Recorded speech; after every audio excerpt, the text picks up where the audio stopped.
Hello, welcome to my channel. My name is Mantis, and I do videos on astrology mainly through Vedic interpretations, but I am also very familiar with the tropical ways of interpreting since I have also studied a lot of tropical astrology when I first started out in my interest in astrology. Namely for about 15 years, but I eventually decided that tropical is more accurate. And also I do videos on compatibility as well as just natal chart interpretations. And if you are interested in these kinds of topics and you like this video, please like the video, please subscribe to my channel, hit the notifications bell to hear when I will post the next video. And also, if you're interested in a personal consultation on any topic related to astrology, you can email me at the email that I will write in this video description. So thank you, and let me start with the topic of today's video, which is namely Sun-Mars aspects in synastry and composite. This is a topic that I found I think is very, very interesting, very telling, and again, it's something that I have collected information on for a pretty long time. All of the charts that I've analyzed throughout the years and all this stuff. And although I have mentioned that I mostly focus on Vedic astrology, and Vedic astrology doesn't really take into account the composite chart, I do also look at the composite chart in this situation because I have found it to be quite revealing in analyzing relationships. And yeah, so let me get into it. So first of all, what you need to understand is everything that the sun stands for in a natal chart. And first of all, I'm going to start talking about the Sun-Mars aspects in synastry, and then I'll talk about the composite influences. So what is Sun in a natal chart? The Sun, if maybe you've watched some of my other videos, I have talked about this in other videos, it represents the father figure to one extent, so it can shed light on what kind of a relationship you had with your father and how that influenced you growing up. It also rules your ego, your basic creativity. It also rules the male side of your psyche regardless of your gender. So even if you're a woman, this is the male side of your part of the male side of your psyche, because there are some parts ruled by Mars and Jupiter as well, and Mercury to some extent. Sun also rules basically the most important thing that it rules is your soul's journey through life. So it basically means that it shows what you were born here to accomplish spiritually. It is also called the original Atmakaraka, which is the opposite of Darakaraka, which I have talked about in some previous videos. And namely, Atmakaraka is your soul's purpose, and the sun is considered the original Atmakaraka planet, even though every person has different Atmakaraka based on their chart.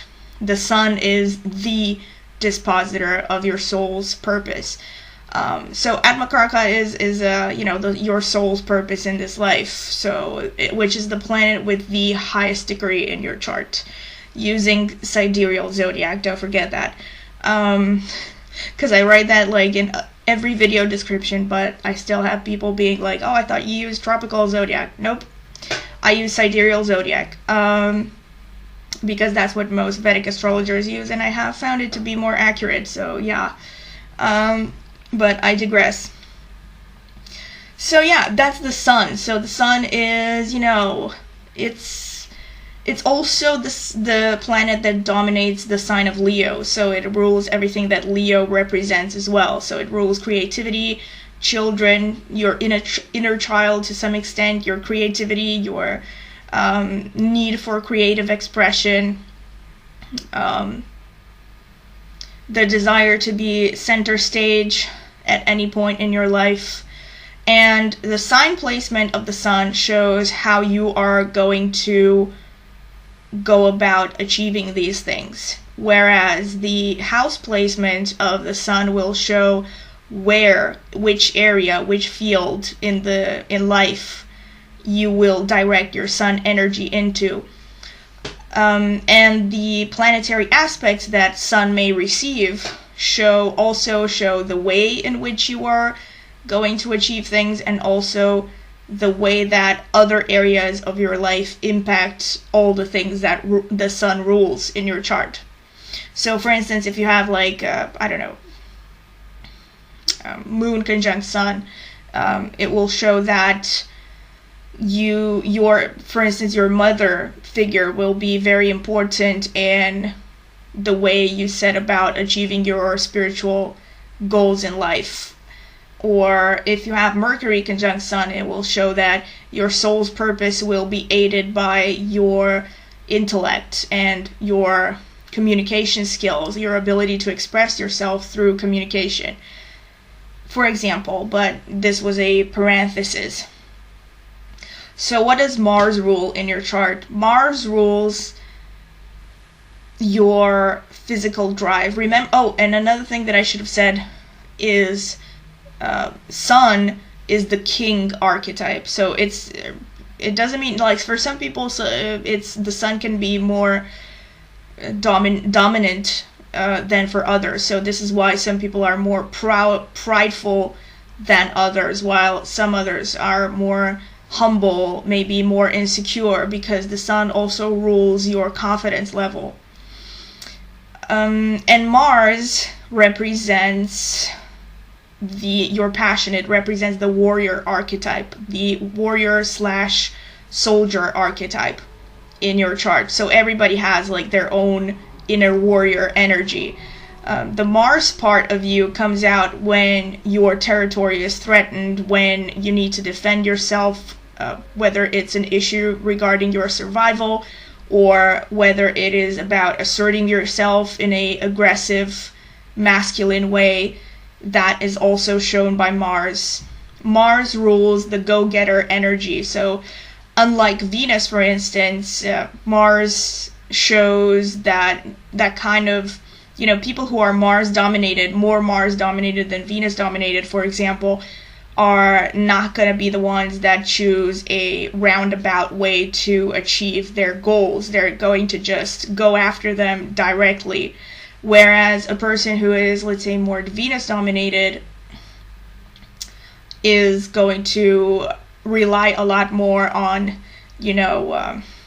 sugar, spice, and everything nice, and kind of will adopt that whole, you get more flies with honey than vinegar sort of attitude, so they can be a bit more roundabout, indirect, and much more diplomatic when it comes to achieving their life's purpose, their goals and everything.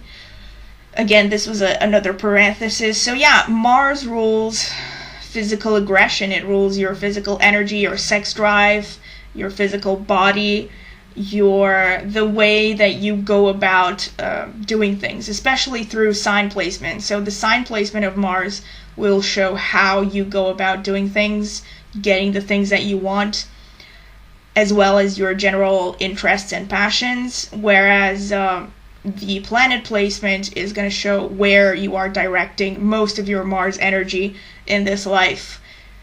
And again, planetary aspects can show what planets will aid you in achieving your Mars energy, and what planets maybe hinder you from achieving your Mars energy, but generally they also show the way in which you go about expressing your Mars energy. So that was it for understanding Sun and Mars. And so what is Sun and Mars in synastry? This is really an interesting thing, and I've noticed it's pretty important. It's similar maybe a little bit to the Mars-Mars interaction, because it is a purely masculine kind of interaction. So it's not a typical romantic interaction, unlike, when you have a feminine planet and a masculine planet interacting, like Sun and Moon, Mars and Moon, Venus and Sun, Venus and Mars. These are male to female planet interactions, and they are highly emphasized in astrological synastry readings, often to the detriment of these male to male planet aspects, like I've mentioned in the Mars conjunct Mars video that I made, and which I think is kind of like it's a shame, because you can get very valuable insights into how two people interact if you look at their Sun to Mars interactions. So what it means, for instance, when you have Sun conjunct Mars, it means that basically one person's Sun energy will be aided by another person's Mars energy. They will create a very powerful union of energy. First of all, this aspect creates a very strong physical attraction. It creates, especially on the part of the Mars person will be the one that is more likely to be making the first step and be actively smitten by the Sun person. But the Sun person will also, in their Sun way, basically in a dignified way, will recognize Mars and will, encourage Mars's passion and drive, and will find it very flattering that the Mars person is directing their passion at the Sun person. But it also, on a more archetypal, let's say a bit more spiritual level, because the Sun rules the king and the Mars rules the warrior or the soldier, you have to look at this aspect as a great compatibility aspect when you have the conjunction, because the Mars person is going to see the Sun person and they're going to find their leader in a way. And it may not be like literally like their leader, but they're going to look at the Sun person as somebody that they admire. You know what I'm saying? It's like the warrior has found a worthy king to fight for. That will be what is happening somewhere at the back of the subconscious minds of the Mars person. So the Mars person is going to really respect the Sun person. Not just, so they're not only going to be attracted to them, but they're also going to admire them, and they're going to respect them. They respect their spiritual path, and they are willing to help them to achieve their spiritual path. And so the Mars person is going to be willing to put in all of their drive and their physical energy into making this relationship work. And what, again, another important thing to understand is when you have the conjunction, this will be a union, a very powerful union of energy. And this will create like such a strong like physical energy and a boost of confidence for both people, especially for the Sun person. The Sun person will feel energized. So the Sun person will feel like they can achieve their goals easier when the Mars person is around. Especially if this person has not a particularly strong Sun placement. So, like, maybe the Sun is debilitated, maybe the Sun is in the 4th or the 7th house, which are rather weak placements, or Sun is in Libra.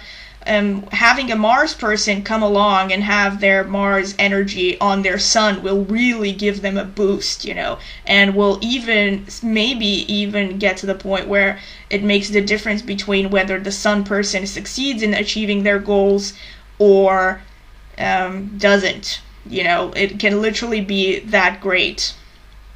But this is maybe especially when you're dealing with a debilitated Sun placement for the Sun person. Another thing from the Sun person's perspective, right?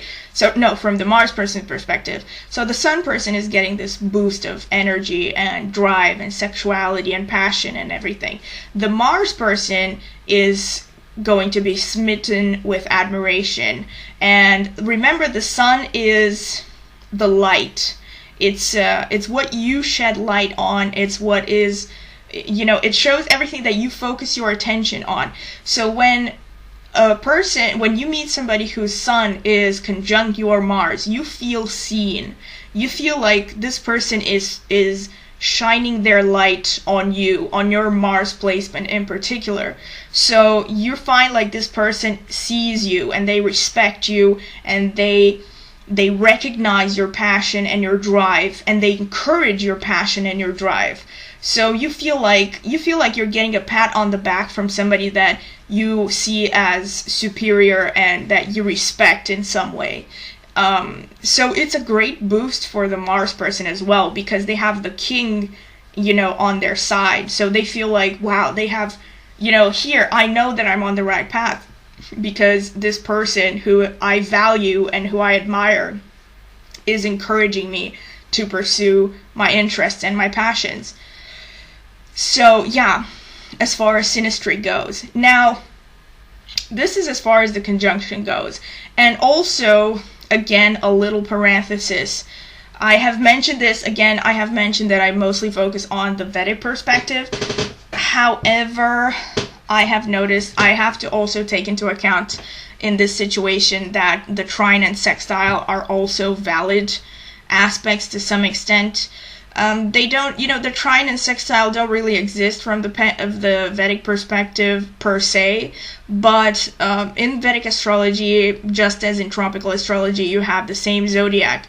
Even though you calculate it differently, you have the same zodiac, and each sign means the same thing. So when you have a trine between two planets, it is a basic compatibility, even if you don't call it a trine, because a trine means that two planets share the same element. That's what it means. So already, if you share the same element, that is a great sign of compatibility between these energies, between the Sun and the Mars placement. So even though you may not call it a trine in Vedic astrology, you can still see that, if one person has Sun in Aries and the other person has Mars in Sagittarius, you can still see that, hey, these two have some basically compatible interaction. The same thing with a sextile. A sextile means the same polarity. So they're either both feminine or both masculine. So if you have like Sun in Virgo and Mars in Scorpio, that's a sextile. So again, even though in Vedic astrology that may not actually form a notable aspect, it's still actually an aspect. Of course, in Vedic astrology, there are also things called single-sided aspects.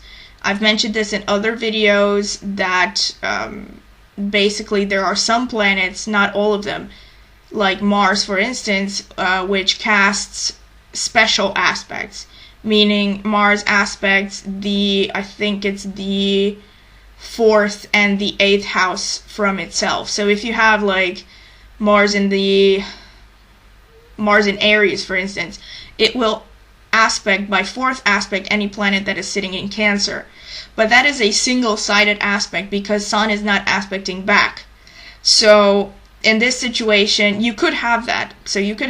But from the Vedic perspective, but it's just the Mars person casting their Mars energy on the Sun person.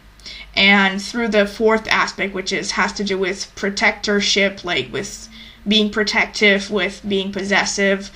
So energizing the Sun, but the Sun is not equally involved in the interaction, if you know what I mean. This is like a small parenthesis. However, I'm really not going to focus on these single-sided aspects in this video. Maybe I will talk about them at some point. But in any case, if you have the conjunction, the trine, or the sextile, these are great, especially the conjunction. The conjunction is a great aspect to have in synastry between Sun and Mars. And also another thing that you should know is that in Vedic astrology, basically as long as two planets are in the same sign, it's considered a conjunction. Even if Sun is, let's say, in 1 degree Aries and Mars is in 28 degree Aries, it's still considered a conjunction. It is not, however, as strong as a conjunction that happens within 10 degrees. It's especially strong when it happens within 10 degrees. So for a conjunction to be truly notable and truly intense and really casting its full energy. It has to be, I would say, within 15 degrees orb difference between Sun and Mars. And now the negative aspects. Again, this is something that doesn't exist in Vedic astrology, but it exists in tropical astrology, and I have found them to be quite revealing. I've seen them in charts that I've looked at. I've seen them in my own life experience, so I will take them into account. Namely, Sun square Mars and Sun opposite Mars. Actually, Sun opposite Mars also exists in Vedic astrology, because in Vedic astrology, the only two aspects that the Sun can make is either the conjunction or the opposition. So the opposition is valid from the Vedic perspective as well. The square is not, however. However, I do think that the square also definitely is a thing. I've seen it happening. And what happens with, I would say the square especially, is a pretty difficult aspect to have in between two individual natal charts. It doesn't mean that, again, like I said in previous videos, there is no aspect that is a deal breaker. So it really all depends on how mature the two individuals are in the relationship, how well they understand how they trigger each other. But basically what you have with the Mars square Sun, in light of what I have previously mentioned with regards to how to view the Sun in your chart and how to view the Mars in someone's chart, and the fact that the Sun is the king and the fact that Mars is the warrior. What you have with the Sun square Mars is that the Mars person doesn't really respect the Sun person. Or it's not necessarily that they don't respect, but yeah, usually that's what it ends up like. It ends up like, you know, the Mars person is just on a different direction. Remember that the square energy shows signs that are in the same modality or mode of expression, meaning they're either both cardinal or fixed or mutable signs, but they are in different elements. So, for instance, Aries squares Cancer and, let me think, Capricorn, right? So, Aries is cardinal fire and Cancer is cardinal water. Capricorn is cardinal earth. So they do share the same mode of expression. They're all cardinal, so they have that basic thing in common. But they are totally different elements, and they're also a different polarity, right? Because Aries is masculine, Cancer and Capricorn are feminine signs. So they're fundamentally different on fundamental ways. And this is what happens when you have the square, is that the person who is the Mars in the relationship, they will, the way that they express their passions and their drives and how they go about things is in direct conflict to the Sun person's path in life and the way that they go about achieving their spiritual mission in this world. So both of them keep stepping on each other's toes, like, because, you know, like, let's take for instance, like, let's take Aries and Capricorn, for instance. Both of them very driven energies, very go-getterish, ambitious. However, Aries is very impulsive, very direct, very blunt, very energetic. So if a person has Mars in Aries, they're going to be, you know, they're not going to beat around the bush. They're going to be straightforward, high energy, trailblazer, risk taker, very spontaneous, impulsive, and all this stuff. They're not going to wait around. They're going to throw themselves headfirst into whatever it is that they want. The person who's a Capricorn Sun, on the other hand, is going to be dominated by Saturn. So they're going to be introverted. They're going to be calculated, rigid, inhibited. At least from the Mars and Aries person's perspective, they will view the Sun in Capricorn as being rigid and inhibited and too introverted, too calculated, not able to have fun. Whereas the Sun in Capricorn person is going to view the Aries as, you know, annoying. They're too energetic. They're too over the top. They're draining, maybe even irritating.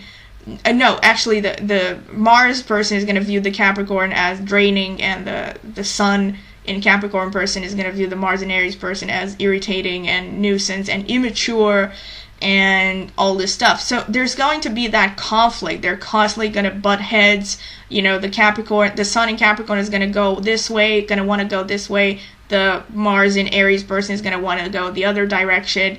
And yeah, unless they both have it in the same house, like maybe in their individual charts, they both have, I don't know,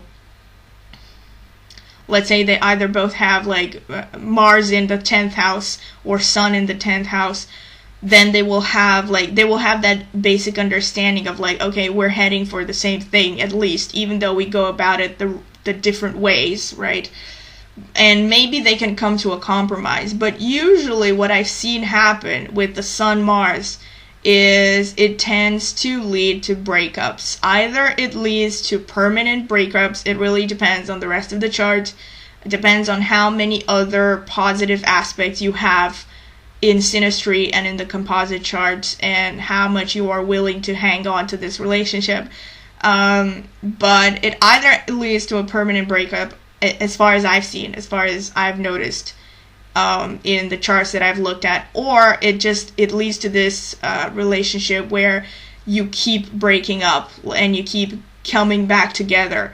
I actually know a couple personally who has Sun square Mars, and they have been together now for, I think, over 10 years, 10, 11 years, and they have broken up like at least 5 times for, I would say, probably no more than a month each time. But they've had really bad conflicts. And this is usually what happens with this interaspect with the Sun square Mars. With the opposition, Sun opposite Mars, you have the same modality, and you have the same polarity as well. So you have, like, let's say, again, Aries, because Aries is the first, they're privileged because they're the first sign of the zodiac. So let's say Aries and Libra, right? So let's say a person has Sun in Libra and Mars in Aries, the other person has Mars in Aries. At least they will both be masculine signs. So they're both going to be extroverted. They're going to want to go outside of the house and interact with people and have social ambitions to some extent. They're going to go about it in opposite ways because the Libra is diplomatic and the Aries person is being, trailblazerish and not afraid to ruffle some feathers in the process of achieving their goals. So there's going to be differences, no doubt, but it won't be like they are total aliens to each other. They won't have fundamentally different. They're not going to be so different that they don't understand each other. And also having an opposition means that there's a give and take there.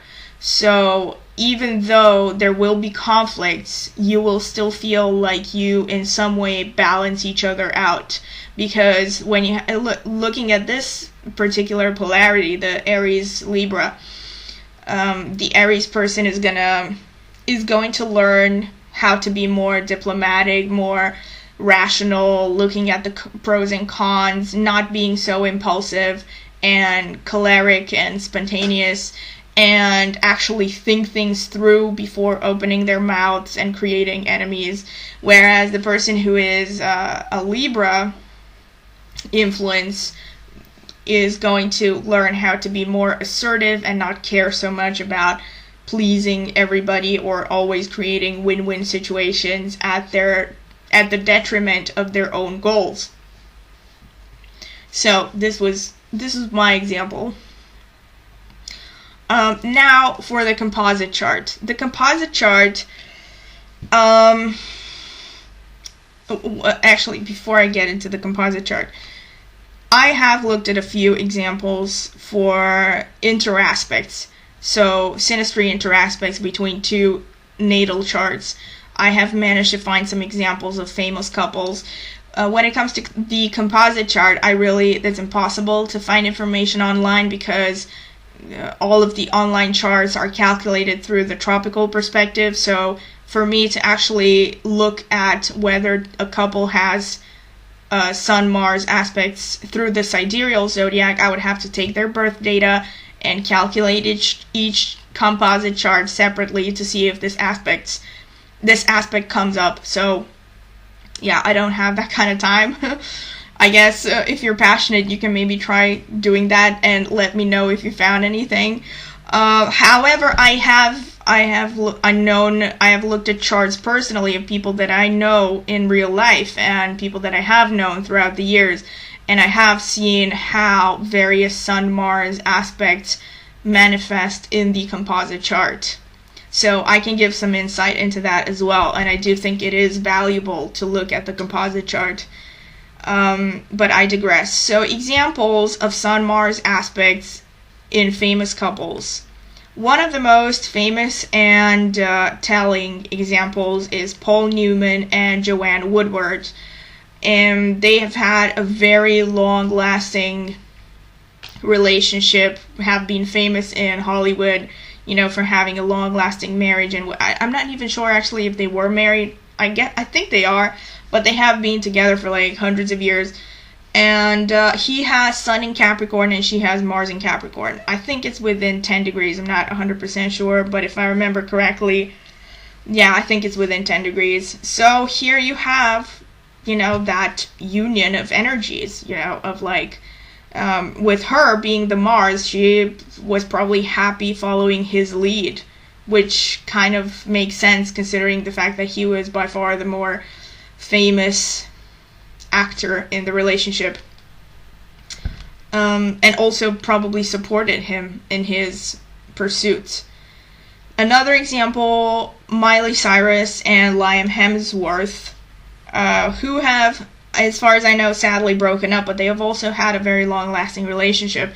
Miley Cyrus is a Sun in Scorpio, and Liam Hemsworth is a Mars in Scorpio, so they have the conjunction as well. Also kind of funny to look at this because when you can just look at these examples and you can kind of see that the Sun person is the one that is kind of a little bit more at the forefront of the relationship. Like they seem to be really being the ones in control and holding the reins.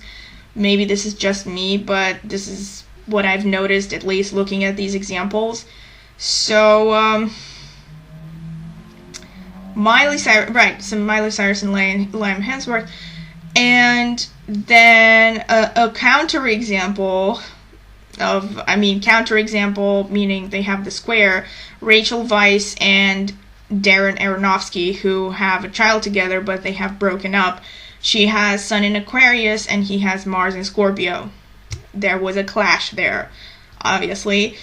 Jada Pinkett Smith, Mars in Capricorn, Will Smith, Sun in Virgo. Here we have the trine. So, and again, you can kind of see her being in the background. She's the Mars here supporting the king. You know what I'm saying? Yeah. So, she is the Mars in Cap and he is the Sun in Virgo. Emmanuel Macron and Brigitte Macron, they actually have a double whammy.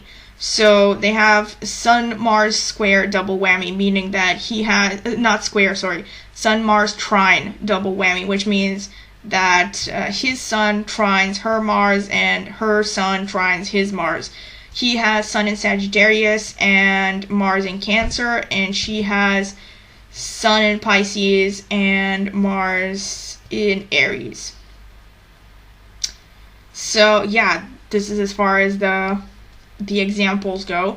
Couldn't find anything. I mean, I haven't even looked for more, honestly, but this is just to give you kind of an idea. And yeah, so with the Emmanuel and Brigitte Macron, one thing that I will say is that also having a double whammy, Sun-Mars, they probably also have Sun-Mars in the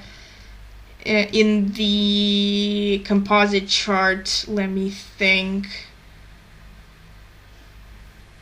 They do probably, but they probably have, let me think, or maybe not, I don't know. I would have to calculate the chart.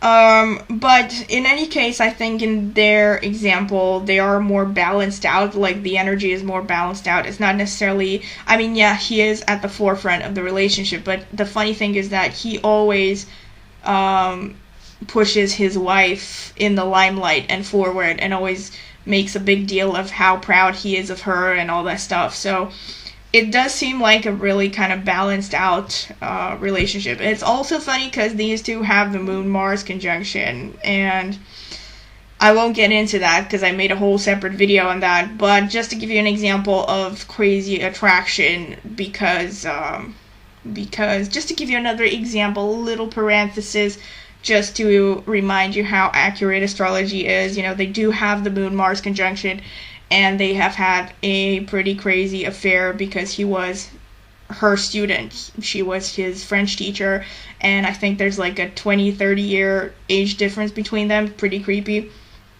But yeah, it seems to work out. So yeah, now to talk about the Sun-Mars aspect in the composite. First of all, the composite chart only really starts to manifest its energy once a relationship is fully formed. So you're not really going to feel the effects of it when you're in the, let's say, courtship phase, or like within the few months of meeting. You're going to feel the effects after, let's say, after you move in together, make it official, whatever the situation, you know, basically once you make it official. Yeah, pretty much, it would be fair to say that's when the composite chart really starts to express its energy.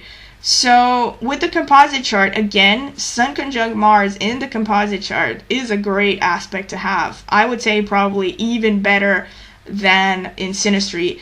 Why? Because, like, again, I've mentioned this in other videos as well. When you have synastry, unless it's a double whammy, and that would be really, really an emphasize, a very strong Sun-Mars energy, because if it's a double whammy, Sun-Mars conjunction in synastry, then you probably, actually almost certainly also have Sun-Mars conjunction in composite chart as well. So it's a very strong Sun-Mars energy. But otherwise, if it's just a one Sun conjunct Mars aspect, meaning it's one person being the Mars, the other person being the Sun, but you don't have it the other way around. Like, let's say one person has Sun in Aries and the other person has Mars in Aries, but the B person who has Mars in Aries has, let's say, Sun in Cancer, and A person has Sun in, let's say, Aquarius, right? A sign that Mars in Aquarius, a sign that Cancer has nothing to do with, then it's not going to be as strong as Sun double whammy, like Sun-Mars conjunction. Like, if you have A person having Sun in Aries and B person Mars in Aries, and B person has Sun in Cancer and A person has Mars in Cancer, that's a double whammy. You know, you draw lines through the diagonal lines and they have this conjunction. And that is pretty much almost as strong as a Sun-Mars conjunction in the composite chart. In the composite chart, when you have the conjunction, it is a massive attraction. I've seen this like a lot of times. I actually know a couple who has the Sun-Mars conjunction, and they've been together for damn near 50 years. Like, I'm not making this shit up. I think it's almost 50 years actually, or like 45. And yeah, they do also have like tons of other aspects. They also have like Venus conjunct Mars in the composite chart. But basically, Sun conjunct Mars is a great aspect to it. It makes a couple act like a strong union. They are united in their passions, in their goals. Each person feels like they can be themselves and they can pursue their goals and achieve their goals much faster if they stay in the relationship rather than separately. So when they meet somebody that they have this in the composite charts, they're really going to want to be, they're going to feel great with that person, unless there's a lot of adverse aspects in the composite chart as well. Like maybe they have like Sun square Moon, or like Mars square Moon, or a lot of adverse aspects. If it's just like, let's say, Sun conjunct Mars is like the strongest aspect, and they have a few other easy aspects, maybe 1 or 2 squares, but nothing too severe. Maybe squares involving Mercury or Jupiter, which are not that severe. This is going to be a great attraction, and they're going to feel a strong need to invest in this relationship, especially if you also have planets in the composite chart being conjunct or opposite each individual charts. So like if you have a composite chart that makes conjunctions and oppositions to a person's individual charts, it means that that person, the one who is being aspected by the composite chart, will feel a very strong desire to maintain that relationship because they're getting something out of it. They feel like they are attached to the relationship, and the relationship completes them in a way. And this is also true if you don't have major aspects. But usually what I've seen with meaningful long-term relationships is that one person or the other, or both of them ideally, have conjunctions and oppositions between their individual charts and planets in the composite chart. Planets or points, meaning the ascendant or any of the cardinal houses, or they have planets in cardinal houses. Cardinal meaning angular houses, like the 1st, the 4th, the 7th, or the 10th. And yeah, the Sun conjunct Mars, it is a strong aspect, it also, again, massive physical attraction, massive, it is the kind of energy where you both feel energized by just being around each other. And it's the kind of, it will create such strong physical energy that you might actually even get to the point where you feel annoyed with each other unless you basically get physical. And not just get physical with each other in an intimate setting, but I mean it could also be sports or pursuing some common goal together. It also means that. But basically, Sun conjunct Mars means that you can both be yourselves, and you feel like this relationship is something that will help you in achieving both your passions and your spiritual desires in this life. So it's a great aspect to have. On the other hand, when you have Sun square Mars in composite chart, this is one of the more difficult aspects. It is not a deal breaker, again, because no aspect is a deal breaker. However, similarly to the way that I described Sun Mars in synastry, in intro aspects between two separate charts, in the composite you have that magnified because both people will take turns in being both the Mars and the Sun in the relationship. So they, instead of one person being the Mars and being constantly annoyed by the Sun being too proud and dignified and being the wrong kind of king for their wars, if you know what I'm saying, both people will take turns in being the Mars and being the Sun, so being annoyed from both perspectives, both from the perspective of Mars and also the perspective of Sun. So, and I know a couple who actually separated after, I think it was something like 30 or 40 years, and they had this in the composite chart. And throughout the time when they were together, their relationship was extremely tumultuous, a lot of arguments. And when I say a lot of arguments, I mean daily arguments. This is somebody in my family, I'm not going to say exactly who, but yeah, that's how I know that they were daily arguments. So, but again, it really depends on the rest of the chart. It depends on what other aspects you might have to tone down the Sun Mars. But usually with the Sun Mars square in the composite chart, you tend to get on each other's nerves, and you feel like you get in each other's way in terms of achieving your goals as well as your spiritual mission in this life. So you will be constantly annoyed with each other. And similarly to the Sun Mars in synastry square, Sun Mars square in synastry, you can get these kinds of relationships that have a lot of breakups and makeups, and they're volatile. And because basically what happens with the square is that there is a fundamental incompatibility there, and so you're trying to you're trying to fit a square peg into a round hole, and it's not going to happen. And usually because Mars and Sun are both masculine energies, neither of them is going to want to compromise, and this is why it is a very difficult aspect, because they're unlikely to take a step back and see things from the other person's perspective. They're just going to be like, no, this is what I want, and this is because, remember, the Mars side of your psyche and the Sun side of your psyche, both of these being masculine, you feel attacked. Like if a person attacks your Mars energy, you will feel attacked on a very basic level. Like you will pull out your claws. Like you will feel like, no, I have to protect my right to exist in this life. And same thing with the Sun. Like if somebody attacks you, you're going to react from that perspective of the hurt pride of a king sitting on its throne for like God knows how long, and now they're being attacked. Like, what are you talking about? I'm the king. Like, I say how things are going to go. And they're going to constantly argue. This is how they're going to constantly argue with each other.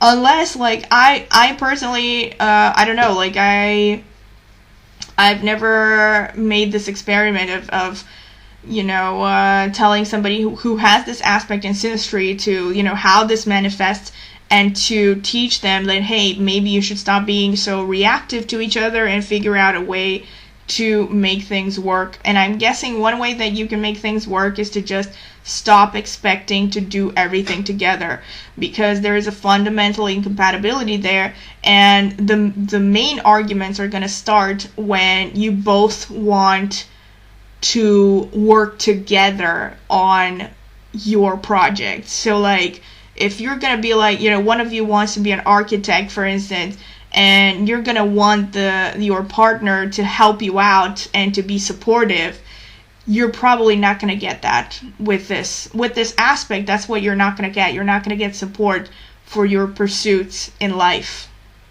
which is going to be pretty painful in the long term. Unless you have in your synastry, you might have like Sun trine Mars or Sun sextile Mars in synastry, or you maybe even the conjunction. I'm not even sure. I haven't studied if you can have like a Sun Mars conjunction in synastry and still have the square in composite. I'm guessing it's possible. But if you have this in synastry, maybe it will work out. But there will still be conflicts when it comes to like your long-term relationship with this person. So it helps to be mindful, certainly, and understand how this energy works and stop trying to change each other, because it's not going to happen with this one. If you have like Sun square Venus, like, no, not square Venus, because that's not even possible actually in the composite, or in synastry actually. No, in synastry it is, but in the natal chart it's not. But if you have like Sun square Venus, Mars square Venus, for instance, like Venus is going to be a compromising energy, right? So Venus is going to take a step back, is going to let Mars do its thing, his thing, and going to somehow maybe make things work. It's going to be more malleable. But with two masculine energies, there's not going to be room for compromise. That's the bottom line. Unless you both make a conscious decision to work on this and maybe go to couples therapy, I'm guessing it's not going to work out. Same thing to a lesser extent with the Sun-Mars opposition. There will still be conflict there, because again, you will, at least again, like I mentioned in synastry, you will have the same polarity. So you will both be either masculine signs or feminine signs in the composite chart. And also because the opposition is about give and take, there will be a balance there. Like, both of you will feel like you are giving, but you are also getting something in return. Whereas with the square, it's just constant friction and battle for power and domination. You know, so with the opposition it's a bit more tolerable, but it is still something that will create conflict in the long term, so you can at least expect that. But it will be more satisfying for the people involved generally, because like I said, they will feel like at least they will get something back. Like they will feel this is worth maintaining, because they're balancing each other out with the other person in the relationship. So yeah, and this was it, and this is my analysis of the Sun-Mars aspects in synastry and composite. I hope you enjoyed it, and if you enjoyed it, please like, subscribe, hit the notifications bell, and again, if you're interested in a personal consultation, please email me at the email that I will write in the video description. And thank you. Have a nice day.